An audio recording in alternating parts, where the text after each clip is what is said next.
चलिए आज के इस लेक्चर में हमें देखना है मेल एक्सटर्नल जेनाइटेलिया। तो इसमें मेल एक्सटर्नल जेनाइटेलिया कौन है, एक ही एग्जांपल है, it is made up of special tissue. जो इसको पहले तो हम क्या कहते हैं, पेनिस है ना। तो it is made up of special tissue that help in erection of the penis to facilitate insemination. तो पेनिस का मेनली एक फंक्शन एक ही है, जो इरेक्ट होकर के ड्यूरिंग इंटरकोर्स ड्यूरिंग कॉपुलेशन और इरेक्ट होकर के in female reproductive tract it will facilitate insemination. वही इसका एक मेन फंक्शन हो गया। फिर इट एनलार्ज्ड एंड उसका जो है उसको the penis called the glans penis is covered by a loose fold of skin called foreskin. NCERT ने भी आपको एक फिगर दी है, यहाँ पर एक अलग से फिगर आप देख लीजिए। तो जो एनलार्ज पोर्शन होता है उसको ग्लांस पेनिस कहा जाता है। यहाँ पर हमने एक देखा है, ये जो पर्टिकुलर रीजन जो इनसाइड होता है ना, उसको हम क्या कहते हैं, यूरेथ्रल मीटस, जो ऑलरेडी नीट ने एक बार क्वेश्चन पूछ भी लिया है ना। ये यूरेथ्रा है, common passage for urine and sperm, वो तो हमने देख लिया। फिर इसका अगर आपको सेक्शन लेना है तो यहाँ पर जो मेन ये जो मसल्स हैं है ना, तो ये मसल्स का नाम क्या है, कॉर्पोरा कैवर्नोसम या कॉर्पस कैवर्नोसम।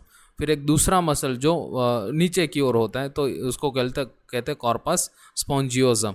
ये देखिए, this is the transfer section है ना, this is the transfer section of penis.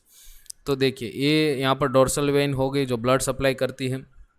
फिर ये मेन जो दो मसल्स है उसको क्या कहते हैं, कॉर्पस कैवर्नोसम। फिर एक कॉर्पस स्पॉन्जियोजम, और उस कॉर्पस स्पॉन्जियोजम में से ही क्या पास होता है, यूरेथ्रा पास होता है। But nobody is going to ask about this.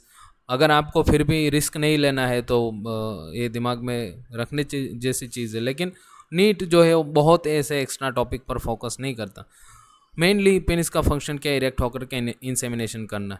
चलिए ये जो है हमने लास्ट लेक्चर में ऑलरेडी ये सारी चीज़ देख ली है। अगर आपने वो वीडियो नहीं देखा तो देख लीजिएगा। पूरा टेस्टिस जो है उसमें मैंने डिटेल्ड में एक्सप्लेन किया है, और उसमें 5 नीट के एमसीक्यूज़ है ना, 2016 से लेकर के 19 और 20 में 5 नीट के एमसीक्यू जो उसके रिगार्डिंग थे वो भी हमने देखे।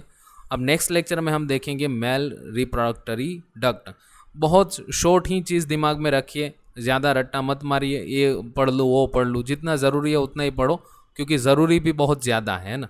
तो बगैर काम का बहुत ज़्यादा रीडिंग मत करिए। रेफरेंस बुक में तो बहुत सारी बातें की है, लेकिन इम्पोर्टेंट है, हम उतना ही टॉपिक डिस्कस करेंगे। चलिए, थैंक यू।